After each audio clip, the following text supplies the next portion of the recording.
Max Verstappen vence no Grande Prêmio 400 da Red Bull com uma performance irretocável. Vamos falar sobre isso agora. Olá, amigo do Ressaca Motor, seja bem-vindo a mais um vídeo. Eu sou Matheus Pucci. Tem super promoção rolando para você já adquirir aquela camiseta do Verstappen e também os novos moletons belíssimos que estão lá na Paddock BR. Na promoção você leva uma camiseta grátis em compras acima de R$350. É só colocar o cupom AMORZÃO conforme escrito aí no banner. Em compras inferiores você tem o cupom Ressaca Motor para desconto e frete grátis. Lembrando que você entra pelo nosso link aí na descrição. E na Instant Gaming também jogos e gift cards baratíssimos para vocês. Entre pelo link na descrição que você não vai se arrepender. Amigos, tivemos um grande prêmio de Imola um pouco mais animado do que eu particularmente esperava, o que é muito bom, é sempre bom quando é mais animado. E nós tivemos 3 corridas dentro de uma.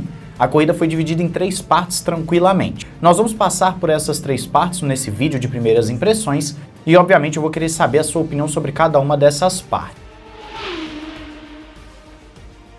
O que marcou a primeira parte, a primeira pernada, o primeiro stint dessa corrida foi a ultrapassagem do Verstappen em cima do Oscar Piastri. Logo na primeira curva, Verstappen bota de lado por fora, força a ultrapassagem. O Piastri dá espaço, o Verstappen também dá espaço. Uma ultrapassagem em que Verstappen freia bem depois, né? Ele deixa para frear bem dentro da curva, com bastante confiança no carro.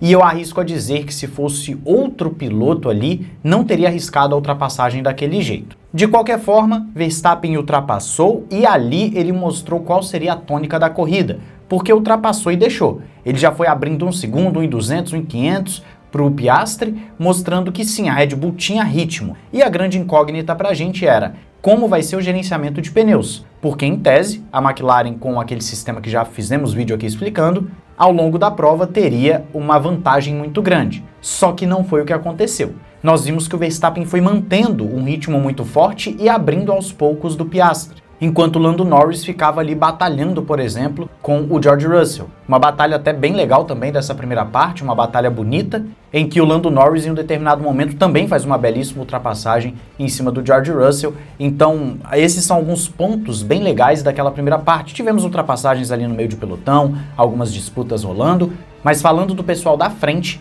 isso foi o de mais importante que aconteceu. Um outro detalhe também desse período da prova, e que foi crucial, inclusive, eu diria que fundamental naquele período, obviamente, da corrida, a gente não tinha como adivinhar o que ia acontecer, foi a parada nos boxes do Piastri, porque ele volta pegando muito tráfego. E quando ele volta pegando esse tráfego, o Verstappen está fazendo voltas mais rápidas que o Piastri, mesmo com o pneu bem mais usado. E a corrida da McLaren fica muito comprometida nessa brincadeira. E aí fica aquele negócio, quando o Verstappen parar nos boxes, ele vai voltar 3 segundos, 4 segundos na frente do Piastri, sendo que quando o Piastri parou a diferença era de 2 e alguma coisa. Aí o Lando Norris para nos boxes e logo em seguida você tem o Virtual Safety Car, com o Esteban Ocon abandonando o Grande Prêmio. E aí esse Virtual Safety Car foi perfeito para o Verstappen. As duas McLarens tinham acabado de parar e ele parou e voltou. A diferença que antes era 2 e pouco pro Oscar Piastri quando o Piastri parou e pro Lando Norris era de 9 alguma coisa, ficou de 16, 18 segundos. Pro Verstappen foi uma maravilha. O Virtual Safety Car caiu como uma luva para a corrida do Verstappen, que já tinha feito um primeiro stint excepcional. Aí nós temos a segunda pernada, que é justamente pós-Virtual Safety Car. Uma pernada em que as McLarens tiveram que tirar um pouquinho desse déficit para o Verstappen, né? Tentar tirar um pouco desse déficit, enquanto o pessoal no meio de pelotão estava se matando ali. A estratégia ficou mais embolada, o que foi muito bom para a corrida, porque se fosse seguir a linha da corrida sem safety car, provavelmente teríamos todo mundo ali na mesma estratégia, os mesmos pneus, tal, seria mais difícil ver ultrapassagem. Só que o pessoal do meio de pelotão começou a se pegar ali, as Mercedes começaram a batalhar mais, Tsunoda tinha que abrir espaço no meio de pelotão, Williams batalhando, Ferrari batalhando, o pessoal se batendo ali, enquanto o Verstappen indo embora e as McLarens tentando tirar um pouquinho desse déficit. Essa segunda parte da corrida, ela talvez não tenha tido tanto impacto na parte da frente, com os pilotos da ponta. Não foi uma fase da corrida em que, pelo menos ali nos ponteiros, você teve grandes acontecimentos. Ficou mais para a galera de meio de pelotão mesmo, as batalhas que estavam rolando ali, e o Verstappen indo embora tranquilamente também, fazendo boas voltas, ele e o Norris alternando ali algumas voltas boas, mas o Verstappen mostrando claramente que essa Red Bull não somente tinha ritmo, mas tinha consistência, tinha um desgaste muito bom, a Red Bull estava conseguindo andar muito bem contra a McLaren. Até que o Antonelli abandona o seu grande prêmio de casa. Uma pena para o Antonelli abandonando o grande prêmio de casa, levou lá o pessoal da classe dele para assistir e tudo mais, só que o safety car real acabou entrando para poder ter a retirada do carro do Antonelli. E a retirada demorou muito, mas demorou muito tempo. E isso bagunçou as estratégias também. Alguns pilotos pararam, outros não pararam, alguns pilotos estavam com pneus fresquinhos, outros com pneus de 20 voltas, que na verdade não era 20, eram as 15 voltas. Juntou o grid todo, e aí você fala, poxa, tudo que o Verstappen ganhou naquele período do Virtual Safety Car agora foi embora, né? Acabou, evaporou essa diferença. Só que o Verstappen estava de pneus novos, enquanto o Piastri de pneus usados. O pneu do Piastri aí também na casa das 15, 16 voltas. Para o Verstappen era um cenário muito bom, e você tinha o Lando Norris vindo atrás com pneus novos também. O que eu pensei? A McLaren vai fazer uma jogada para inverter os seus dois pilotos assim que relargar. Porque seria o óbvio, né? O Piastri não ia ter pneu para alcançar o Verstappen. É claro que como fã de corrida a gente pensa o quê? Quero ver disputa, quero ver os caras se degladiando, é óbvio. Só que se você para pensar com a ótica da Fórmula 1, do chefe de equipe, não faria sentido a McLaren deixar seus pilotos brigarem um com o outro. E deixou.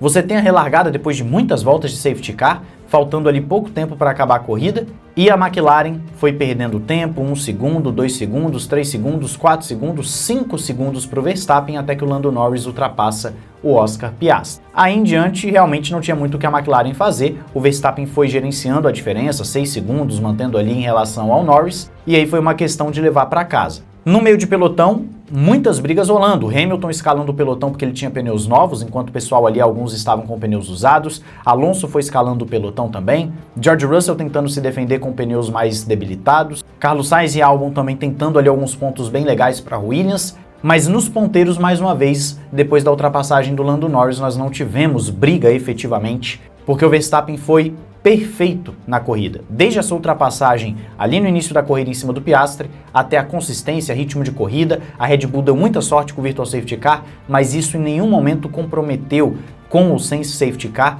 comprometeu a corrida do Verstappen. Ele foi o mais rápido, ele foi o mais consistente, ele mereceu a vitória e liga um alerta muito grande na McLaren. O Verstappen venceu tendo desgaste muito controlado. Será que a Red Bull achou o caminho? Será que a Red Bull compreendeu efetivamente como funciona? A gente tem que lembrar que estava com a gama mais macia da Pirelli nesse grande prêmio. Verstappen, pelo visto, conseguiu um carro do jeitinho que ele queria, para premiar a Red Bull nesses 400 grandes prêmios na Fórmula 1. A McLaren pode ver os seus pilotos perderem um campeonato que até pouco tempo parecia fácil. E esse é um dos pontos bonitos do escalonamento de desenvolvimento. Permite com que as equipes recuperem tempo perdido. Devo também dizer que a Ferrari em um determinado momento estava com a corrida parecendo que perdida, um caos, até o Leclerc reclamando, e depois do safety car a corrida ficou bem mais interessante para eles, com o Hamilton chegando numa 4ª posição. A Ferrari alternou muito performance ao longo da prova, mas eu diria que ainda das 4 principais a Ferrari é a que está mais perdida. A Mercedes parece que teve uma queda de desempenho sim em relação às provas iniciais, mas ainda me parece à frente da Ferrari, e a Red Bull, pelo menos em Imola, chegou na McLaren. Se isso vai acontecer nas próximas corridas, a gente vai ter Mônaco daqui a pouco, não sabemos, mas aparentemente chegou sim, e se chegou, vai ser um problemão para a McLaren, porque esse tal de Max Verstappen não está brincando. Vou passar para vocês aí rapidamente a tabela do campeonato. O Oscar Piastri está com 146 pontos, Lando Norris 133, bom resultado para o Norris chegar no Piastri. Max Verstappen 124, voltou totalmente à briga. George Russell 99, Charles Leclerc 61, Lewis Hamilton 53, Antonelli 48, Albon 40, Ocon 14, Stroll 14, Sainz 11, Tsunoda 10, Hadjar e Gasly 7, Berman e Hülkenberg 6, Lawson, Alonso, Bortoleto e Colapinto 100 pontos até o momento. E claro, Jack Doohan que eu tirei aqui e botei o Colapinto no lugar dele. Eu quero saber a sua opinião aí nos comentários sobre essa corrida. Eu particularmente gostei, achei que foi uma corrida mais interessante do que o normal. Max Verstappen manteve a escrita de Imola que citamos em live e citamos aqui em outros vídeos, de quem larga no top 2 tem uma chance enorme de vencer em Imola, e somente quem largou no top 5 venceu até hoje, ao contrário de Miami, que ninguém que largou na primeira fila venceu até o momento. Então manteve a história de Imola nesse grande prêmio de 2025, que teve sim os seus pontos altos. Me fala aí o que você achou, não esqueça de se inscrever, ativar o sininho para não perder nada e seguir os nossos parceiros também. Um grande abraço, valeu e falou!